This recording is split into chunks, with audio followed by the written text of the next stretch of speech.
Assalamualaikum, nama saya Nur Syuhada Atika binti Syahidan dan saya akan mulakan dahulu pembatangan kami yang bertajuk Falsafah Barat dan Kesannya Terhadap Umat Islam. Alright, kita akan mulakan dengan pengertian falsafah. Apa itu falsafah? So, perkataan falsafah berasal daripada bahasa Yunani iaitu filosofia. Philos membawa maksud cinta dan sophia pula adalah kebijaksanaan. Jika digabungkan, ia akan memberi maksud cinta akan kebijaksanaan. Falsafah juga boleh disinonimkan dengan kepercayaan, ideologi dan juga sikap atau pegangan sesebuah kumpulan. Secara praktikal, falsafah membawa maksud berfikir secara bersungguh-sungguh. Tidak pula ia terikat pada tradisi dan mempunyai sifat seperti sistematik, radikal dan juga sejagat. Apa yang dimaksudkan oleh pemikiran secara sistematik, radikal dan juga sejagat? Baiklah, pemikiran secara sistematik ialah berfikir secara logik dan berurutan, manakala pemikiran secara radikal bermaksud berfikir hingga ke tunjang akarnya dan menyelesaikannya dengan penuh tanggungjawab. Pemikiran sejagat pula tidak terhad kepada aspek-aspek tertentu sahaja dan merangkumi perkara secara keseluruhannya. Jadi saya sudah menerangkan serba sedikit apa itu falsafah di bahagian pengenalan. Seterusnya saya akan bawa anda kepada topik yang seterusnya, iaitu perbezaan di antara falsafah Barat dan juga falsafah Islam, supaya kita lebih memahami apakah kesannya falsafah Barat ini terhadap umat Islam di bahagian penghujung video ini nanti.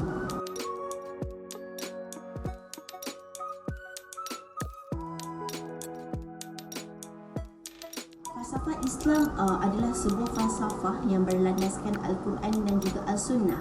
Falsafah Islam adalah suatu ilmu yang disesuaikan dengan ruh dan ajaran Islam dalam membahaskan kebenaran segala sesuatu. Menurut Epperson, beliau menakrifkan konsep falsafah Islam sebagai konsep saintifik yang muncul daripada pegangan hidup Islam, tetapi sebagai unjuran daripadanya secara langsung melalui skema konsep saintifik Islam. Berdasarkan ini, beliau telah menggariskan konsep falsafah Islam melalui 3 faktor ini. Yang pertama, pegangan hidup. Pegangan hidup merupakan suasana latar ataupun environment bagi kewujudan falsafah Islam. Yang kedua, skema konseptual saintifik adalah sebagai asas yang bersifat langsung dan terus dan juga rapat yang dengannya ahli falsafah melaksanakan kegiatan-kegiatannya. Dan yang ketiga, kegiatan falsafah itu sendiri dilaksanakan melalui istilah-istilah khusus yang disebut skema konsep saintifik yang khusus. Secara ringkasnya, falsafah Islam cuba untuk menjelaskan apakah pertalian di antara manusia dan Allah Subhanahu Wa Taala sebagai sang pencipta, antara manusia dan persekitarannya, dan yang ketiga antara manusia dan juga manusia. Seperti yang kita tahu, manusia tidak mempunyai kawalan akan sesuatu yang terjadi ataupun apa yang bakal terjadi. Kerana itu semua adalah aturan yang telah ditetapkan oleh Allah Subhanahu Wa Taala buat hamba-Nya. Sebagai umat Islam, kita perlu sentiasa menetapkan iman dan percaya bahawa Allah Subhanahu Wa Taala itu adalah sebaik-baik perancang. Falsafah Islam juga ia tidak hanya membicarakan tentang kehidupan. Ia juga berkait rapat sebagai contoh dengan pendidikan. Seperti mana yang kita tahu, wahyu pertama yang diterima oleh Nabi Muhammad adalah Iqra, yang bermaksud bacalah. Walaupun pada ketika itu Rasulullah tidak pandai membaca, ini jelas menunjukkan betapa bermaknanya ilmu bagi umat Islam. Jika tadi saya sudah menerangkan serba sedikit tentang falsafah Islam, seterusnya saya akan terangkan pula mengenai falsafah Barat. Jadi falsafah Barat jika dilihat melalui sudut pandangan tokoh Barat seperti Aristotle, yang merupakan anak murid Plato selama 20 tahun, menyatakan bahawa falsafah itu adalah merupakan ilmu kebenaran. Untuk mendapatkan kebenaran itu, ia boleh diperolehi dengan mempelajari ilmu seperti ilmu ekonomi, politik, metafisik, logik, estetika dan juga retorik. Tetapi ia berbeza dari sudut pandangan ahli falsafah Jerman, iaitu Immanuel, kerana beliau pula berkata falsafah merupakan sebuah ilmu yang bertujuan menyelidik ke dasar untuk mengetahui sesuatu untuk bertindak. Tetapi berbeza pula daripada John Dewey, kerana beliau pula berkata falsafah itu perlu dipandang sebagai sesuatu perjuangan untuk membentuk akal manusia dengan politik baru, dengan melakukan penyesuaian di antara kumpulan tradisi. Falsafah Barat menggunakan konsep bahawa falsafah bersifat praktikal dan juga pragmatik. Okey, apa itu pragmatik? Jadi menurut Dewan Bahasa dan Pustaka, pragmatik bermaksud sifat atau pendirian yang lebih mengutamakan kesan-kesan sebenar daripada ciri-ciri teori dan sebagainya. Bersifat praktikal, banyak menghitungkan keadaan dan akibat yang sebenarnya terdapat ataupun akan timbul. Walau bagaimanapun, pelaksanaannya harus bersifat adil supaya tidak menimbulkan kesusahan di kalangan rakyat. Falsafah Barat juga menggunakan konsep bahawa ciri-ciri semula jadi manusia adalah bersifat sejagat. Sejagat itu bermaksud umum. Dalam corak pemikiran ini, pemikiran tidak terbatas kepada bahagian-bahagian tertentu, tetapi jawapan keseluruhannya bagi sesuatu persoalan. Dari segi matlamat, falsafah Barat dia melihat falsafah merupakan alat. Okey, jadi falsafah Barat dia meletakkan matlamat bahawa falsafah itu merupakan alat untuk menjadikan seseorang itu menghadapi perubahan kehidupan sehariannya dengan lebih bersedia. Dan falsafah Barat juga ia mengajar ilmu dan budaya yang bersifat asas sahaja. Okey, dia tidak seperti falsafah Islam yang sangat menekankan umatnya mengikut panduan Al-Quran dan As-Sunnah. Okey, falsafah Barat juga ia bermatlamat untuk mewujudkan corak budaya baru kepada pengamalnya. Kita akan ke topik seterusnya, iaitu pemikiran liberal umat Islam.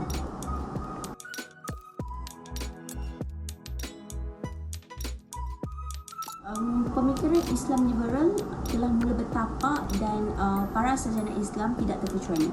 Keadaan ini amat merisaukan, terutama untuk mereka yang mula melangkah untuk mengenali dan memahami Islam dengan lebih jelas melalui pemikiran ini. Perkembangan fahaman Islam liberal di Malaysia acap kali disamakan dengan kehadiran gerakan-gerakan yang menelaah hadis, di mana wujudnya pula pertubuhan-pertubuhan yang mengusahakan isu-isu yang dimainkan oleh kumpulan fahaman pemikiran ini. Fahaman ini terus berkembang hingga ke hari ini dengan pelbagai usaha yang dilakukan dan perdebatan yang dilaksanakan untuk memperluaskan fahaman mereka. Alright, so topik seterusnya kita akan bercakap tentang perkembangan liberalisme. Jadi pada peringkat awalnya, pemikiran liberal ini adalah sebagai politik barat dan ia terus meneliti kepada sudut sosial, ekonomi dan juga politik. Kemudiannya membangun sehingga pada zaman Renaissance, iaitu sekitar abad ke-16 dan 17 Masihi, terjadinya proses liberalisasi dalam agama Kristian. Ia menghidupkan lagi pemikiran liberal ini apabila institusi gereja beranggapan sebagai penyekat kepada kemajuan hidup. Okay. So pemikiran liberal ini mula meluas. Pada permulaannya hanya dalam bidang pendidikan sahaja. Ia adalah langkah demi membebaskan umat Islam pada ketika itu daripada sifat taksub. Walau pun begitu, cadangan baik pemikiran ini disalah tafsir rencananya oleh segenap sarjana yang membawa kepada satu ideologi, iaitu ideologi rationalism, sebuah dogma dalam semua kaedah yang diambil. Oleh kerana terjebak dengan ideologi barat, gerakan modernisme Islam akhirnya diwarnai hasil daripada akibat interaksi dunia Islam dengan tamadun Islam. Pada mulanya hanya sekumpulan kecil pemikir Islam sahaja yang terpengaruh dengan pemikiran barat ini. Pada hakikatnya, gerakan ini adalah dominasi daripada falsafah liberalisme yang meluas di barat dan telah menembusi keseluruhan aspek kehidupan, antaranya dari segi ekonomi, politik, agama dan juga budaya. Mereka yang berfikir Islam liberal ini, bahayanya mereka adalah mereka tidak menyatakan diri mereka adalah sebagai golongan yang menolak agama. Okey, bahkan mereka berselindung di sebalik semboyan. Mereka mentafsir semula agama, mentafsir Al-Quran dan meninjau balik syariat beserta hukum-hukum fiqah. Okey, mereka beranggapan agama seharusnya diselarikan dengan keadaan semasa, maupun mereka menidakkan hukum hakam dan segala yang ditentukan dalam agama dan telah ditentukan secara nas syarak, secara putus. Okey, so mereka beranggapan jika ada hukum yang dinyatakan tidak sesuai dengan hak asasi manusia dan tamadun bangsa, jadi Islam mereka yang bawah Islam liberal ini merasakan hukum tersebut perlulah digugurkan.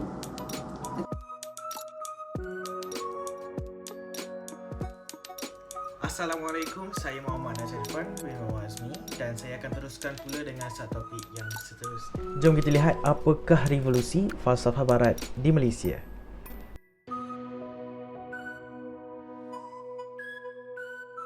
Falsafah barat mula memasuki dan mempengaruhi Malaysia pada zaman penjajahan di Tanah Melayu. Bermula daripada Portugis sehinggalah ke zaman penjajahan British. Selama 130 tahun, bermula daripada 1511 sehingga ke 1641, Portugis berada di Tanah Melayu. Seterusnya, motif utama penjajahan Portugis di Tanah Melayu adalah untuk menyebarkan falsafah Kristian.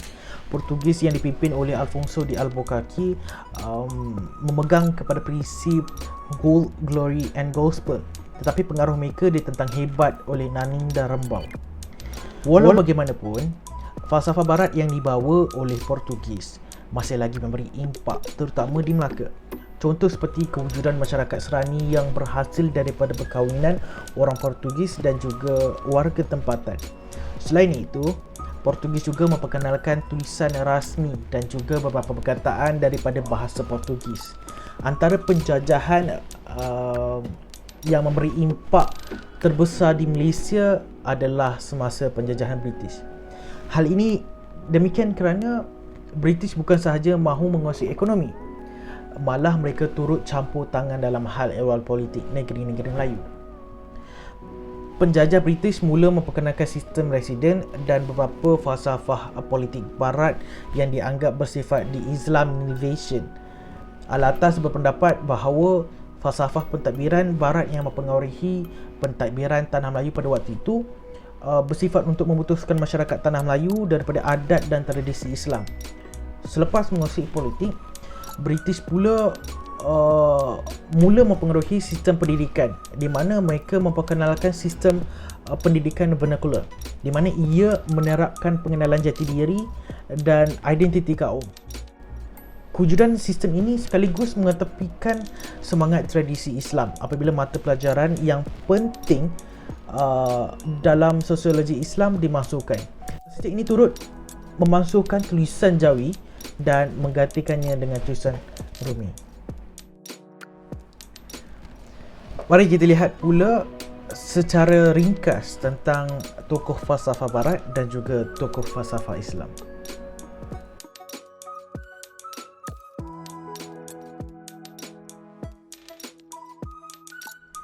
Scoret adalah seorang ahli falsafah yang teragung dan terkenal di serata dunia.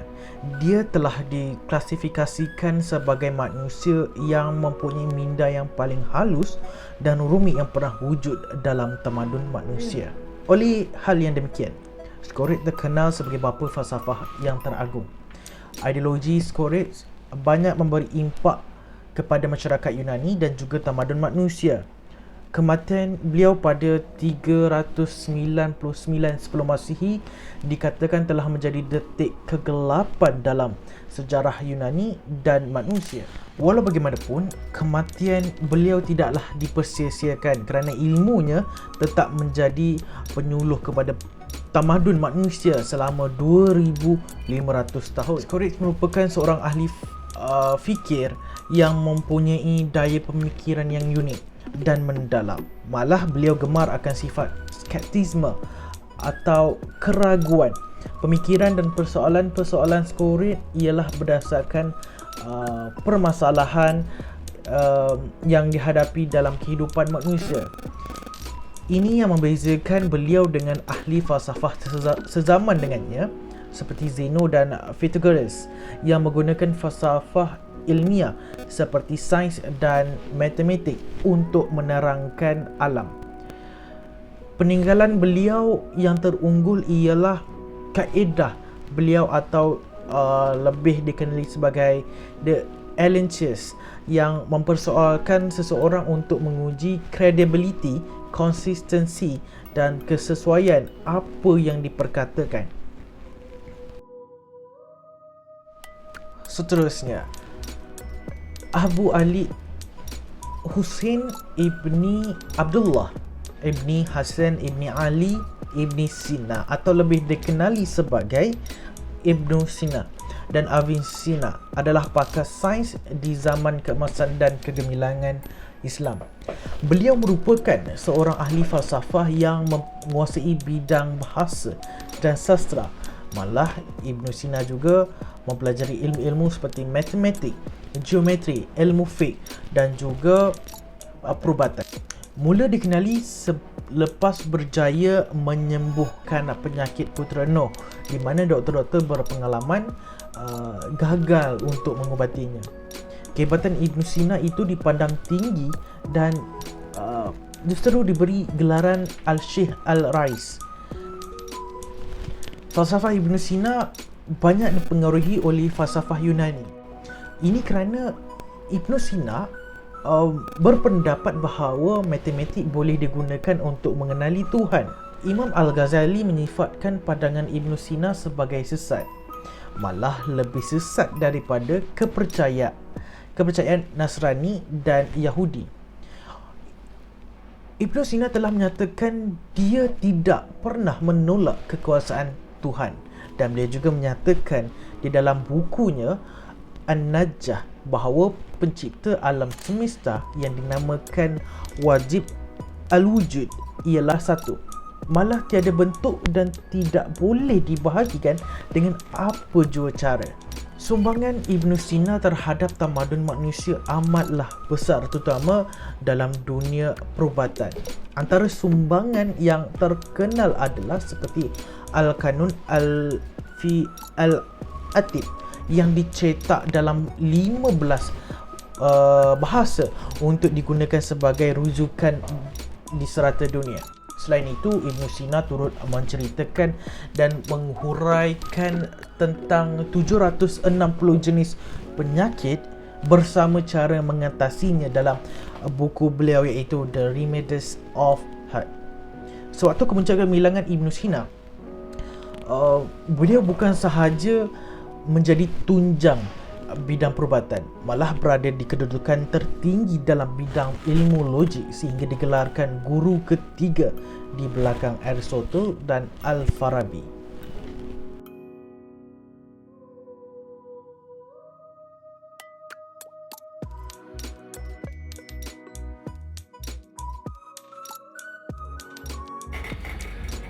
Cadangan bagaimana kita boleh mengawal pengaruh barat ini di Malaysia ialah boleh dibagikan dengan 3 cara, iaitu melalui pihak berkuasa, masyarakat dan juga individu.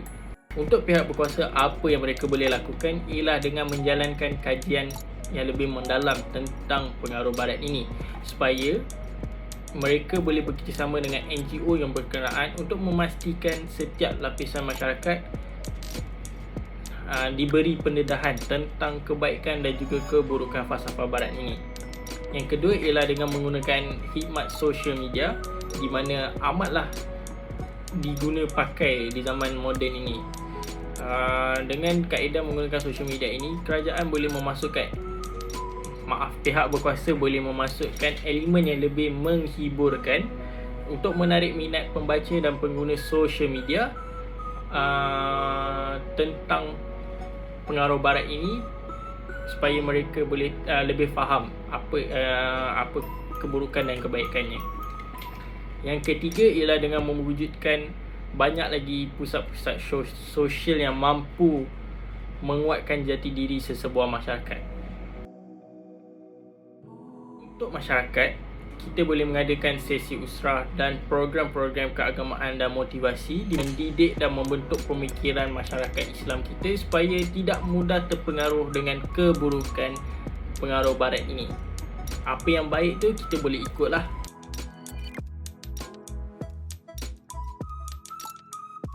Untuk individu pula, kita perlulah sentiasa menerapkan diri dengan nilai-nilai yang positif, nilai-nilai murni, supaya keimanan kita lebih kuat dan tidak mudah terpengaruh dengan keburukan falsafah barat ini. Yang kedua, sentiasa berlapang dada untuk menerima teguran dan pendapat daripada seseorang yang lebih arif dan pakar dalam bidang-bidang falsafah ini. Dan yang ketiga ialah dengan bergaul dengan orang-orang yang berilmu, di mana secara logiknya apabila kita bergaul dengan orang berilmu ni, kita sendiri akan lebih berilmu, kita dapat menambah ilmu pengetahuan kita sendiri.